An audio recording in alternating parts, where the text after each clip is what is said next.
क्या आपने कभी किसी से ऐसी तकरार की है जहां नफरत से ज्यादा जिज्ञासा हो, जहां एक पल में आपको लगे कि आप उस इंसान से दूर रहना चाहते हो, लेकिन उसी पल एक अजनबी रिश्ता भी बन रहा हो? मेरी कहानी कुछ ऐसी ही थी। मेरा नाम आसी है, मिडिल क्लास लड़की हूँ। बड़े सपने लेकर नए शहर आई थी और जिस दिन मेरी जिंदगी का सबसे बड़ा करियर अपॉर्चुनिटी मिलने वाली थी, उसी दिन मेरी जिंदगी का पहला झटका भी लगा। सुबह का टाइम था, हाथ में कॉफी और दिमाग में नए ऑफिस का स्ट्रेस। लिफ्ट में जाते वक्त किसी से टकरा गई। कॉफी उसके सफेद शर्ट पर गिर गई। Oh no, I am sorry, मैंने कहा, लेकिन उसने मुझे देखा तक नहीं, बस एक ठंडी सी प्रतिक्रिया दी। आपका फर्स्ट इम्प्रेशन काफी गर्म है। सामने से एक मर्दानी आवाज आई। मैं थोड़ी कंफ्यूज थी, लेकिन उस वक्त समझा कि कोई एम्प्लॉई होगा। लेकिन जब मैं ऑफिस में पहुंची और सब खड़े हो गए तो पता चला वो आदमी कबीर रॉय मेरी कंपनी का सीईओ है और मेरा बॉस भी। उस वक्त लगा जैसे पहले दिन पर ही नौकरी गई। थोड़ी देर बाद मीटिंग रूम में सब नए एम्प्लॉई थे। मैं एक आइडिया लेकर आई थी, कॉन्फिडेंट थी और मुझे लगा था शायद बॉस इम्प्रेस हो जाएंगे। पर क्या ये कोई कॉलेज प्रोजेक्ट है? ये रियल बिजनेस है मिस आसी। सामने से कबीर रॉय की आवाज आई। इतना सरकाज़म था उनकी आवाज में जैसे मेरी सोच उनके स्टैंडर्ड के लायक ही नहीं। मुझे बुरा लगा, लेकिन मैंने भी जवाब दिया, सर, आइडिया बचकाना है या सोच पुरानी? पूरे रूम में सन्नाटा छा गया और बॉस के चेहरे पर वो नाराजगी, जैसे मैंने उनकी ईगो को चोट पहुंचा दी हो। उस दिन के बाद हर प्रोजेक्ट में, हर मीटिंग में एक अनकही लड़ाई चलने लगी।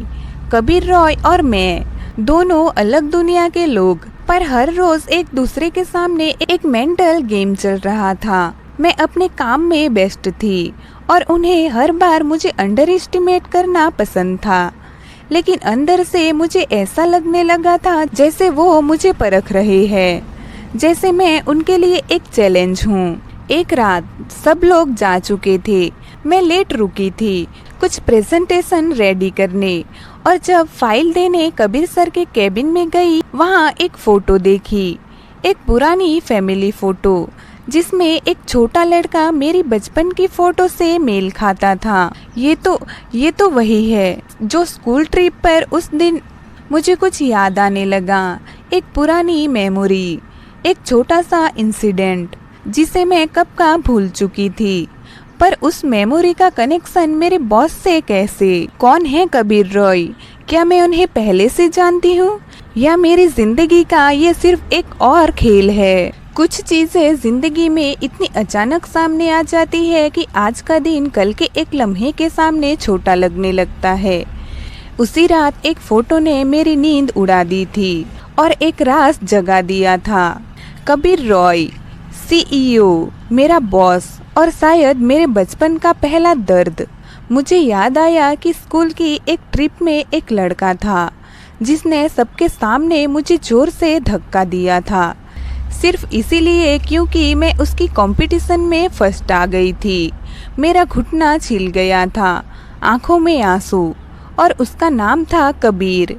मैम ने उस दिन उसे बहुत डांटा था, लेकिन उसके चेहरे पर गिल्ट नहीं, सिर्फ घमंड था। मुझे नहीं पता था कि सालों बाद वही लड़का मेरी जिंदगी का बॉस बनकर सामने आएगा। अगले दिन ऑफिस गई तो कबीर सर पहले से ही कॉन्फ्रेंस रूम में थे, जैसे कुछ सोच रहे हो या किसी वजह से बेचैन हो। मैंने उनसे आंखों में आंखें डालकर कहा, सर, कल आपके केबिन में एक फोटो देखी, आप बोर्डिंग स्कूल में थे ना? कबीर ने जवाब दिया, हाँ, क्या फर्क पड़ता है? मैं मुस्कुराई, लेकिन उसके पीछे छुपी एक टकरार थी। मैंने कहा, फर्क सिर्फ इतना है कि आप वही है जिन्होंने मुझे पहली बार सबके सामने रुलाया था। उनका चेहरा थोड़ा सा बदल गया। पहली बार उनकी आंखों में थोड़ा पछतावा सा था, या शायद झटका। कबीर ने कहा, मुझे याद नहीं, मैंने बहुत कुछ भुला दिया है आसी। उस पल मुझे समझ नहीं आया कि सच में भूल गए हैं या भूलने का बहाना कर रहे हैं। लेकिन उसी रात उन्होंने मुझे एक ईमेल भेजा बिना सब्जेक्ट के। उसमें सिर्फ एक लाइन थी, अगर माफ़ी से सब ठीक हो जाता तो मैं कब का ठीक हो चुका होता। मुझे समझ नहीं आया कि ये लाइन मेरे लिए थी या किसी और गलती के लिए। अगले दिन ऑफिस के रिसेप्शन पर एक लड़की आई। उसके हाथ में गिफ्ट था और आंखें भीगी हुई।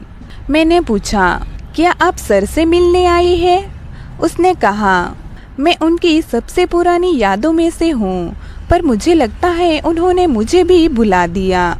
मुझे लगा एक और राज मेरी तरफ बढ़ रहा है। और कबीर रॉय सिर्फ बॉस या स्कूल बुली नहीं, एक अधूरी कहानी का हीरो भी है। लेकिन अब सवाल ये है कि मैं इस कहानी का हिस्सा बन रही हूँ या एक बार फिर किसी और के दर्द की गवाह बनने वाली हूँ। कुछ लोग हमारी जिंदगी में ऐसे पल में वापस आते हैं जब हम उनका नाम तक भूल चुके होते हैं, पर उनका दर्द कहीं ना कहीं हमसे जुड़ा होता है। उस लड़की के जाने के बाद कबीर सर ने खुद को केबिन में बंद कर लिया था और मैं सोच रही थी कि यह सब सिर्फ इत्तेफाक है या किस्मत का एक और ट्विस्ट। मेरे मन में सिर्फ एक सवाल गूंज रहा था, वो लड़की कौन थी?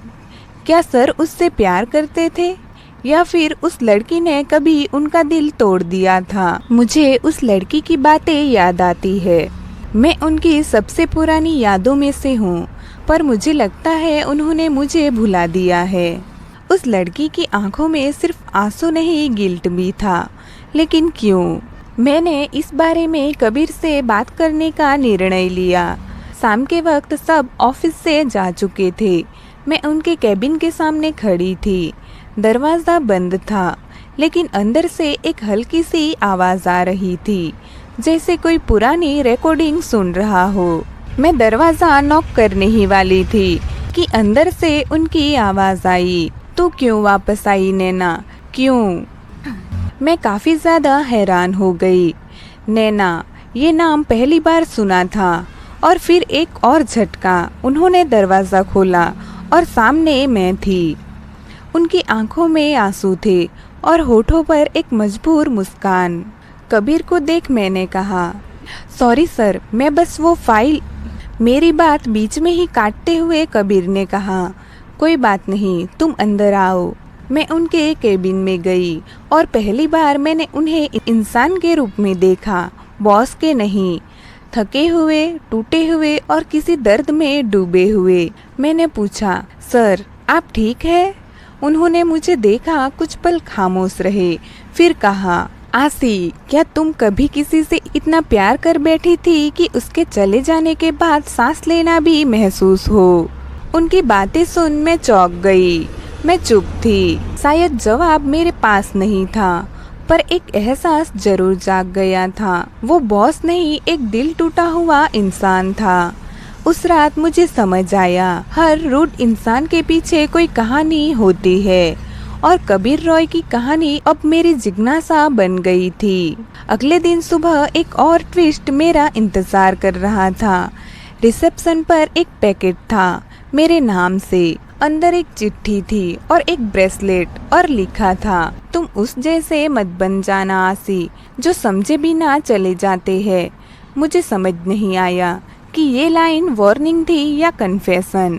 अगले कुछ दिन सर ने मुझसे ज़्यादा बात नहीं की और मैंने भी कुछ पूछा नहीं, पर एक चीज़ नई थी।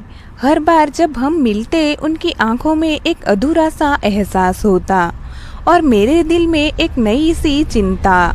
मुझे लगता है मैं फंस गई हूँ किसी ऐसे राज में जो सिर्फ उनका नहीं, अब मेरा भी हो गया है।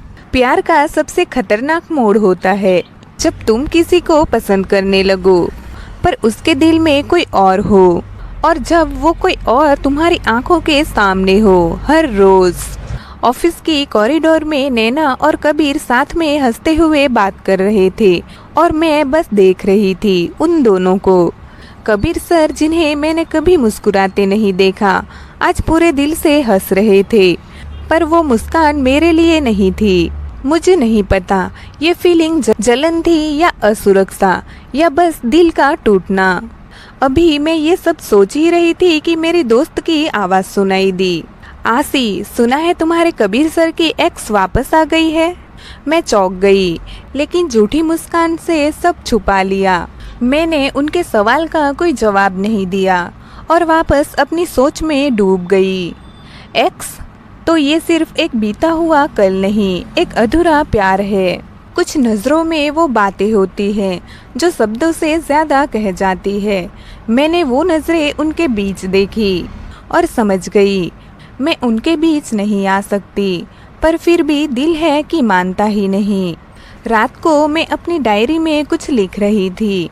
आज मैंने लिखा, मैं भी कभी किसी की नैना थी क्या? कबीर सर से दूर रहना चाहती थी, पर उनका हर लफ्ज़, हर खामोशी मुझे और करीब खींचता जा रहा था। अगली सुबह वापस ऑफिस गई। उस उलझन में मैंने एक क्लाइंट को गलत फाइल भेज दी। सर ने मुझे केबिन में बुलाया। कबीर ने कहा, आसी, तुम आजकल इतनी केयरलेस क्यों हो गई हो? ये तुम नहीं हो। उनकी बातें सुन मुझे बुरा लगा। मैंने कहा, क्योंकि मुझे समझ ही नहीं आ रहा मैं क्या हूँ आपके लिए सर। एक एम्प्लॉई, एक दोस्त, या वो जो कभी बन ही नहीं सकती। मेरी बातें सुन कबीर चौंक गया और कहा, आसी, तुम मेरे लिए, ये कहते हुए उसने खुद को रोक लिया और फिर कहा, ये एक प्रोफेशनल जगह है, हम इसे वहीं तक रखें। उनकी बातें सुन मेरा दिल अंदर से टूट जाता है, लेकिन मैंने सिर हिलाकर हामी भर दी। कबीर सर ने कुछ कहा नहीं, पर उनकी आंखों में कुछ था, शायद अपराध बोध, शायद पछतावा, या सिर्फ एक अनकहा एहसास। उस दिन मुझे लगा शायद मैं किसी और की लव स्टोरी की एक एक्स्ट्रा कैरेक्टर हूँ, जिसका रोल छोटा होता है पर दर्द बहुत ज़्यादा। मैं वहाँ से चली गई बिना पीछे देखे, लेकिन कबीर सर मुझे देख रहे थे और मुझे लगता है उस पल उन्होंने पहली बार महसूस किया कि कुछ कहना ज़रूरी था, वरना मैं हमेशा के लिए दूर हो जाऊंगी। अगले दिन मैं ऑफिस गई तो पता चला नैना कबीर सर के केबिन में है और वो दोनों बातें कर रहे हैं। नैना ने कबीर से कहा, कबीर, तुम आसी से सच क्यों नहीं कह देते? उसकी बातें सुनकर कबीर चौंक जाता है। आज के लिए इतना ही। सच? कौन सा सच?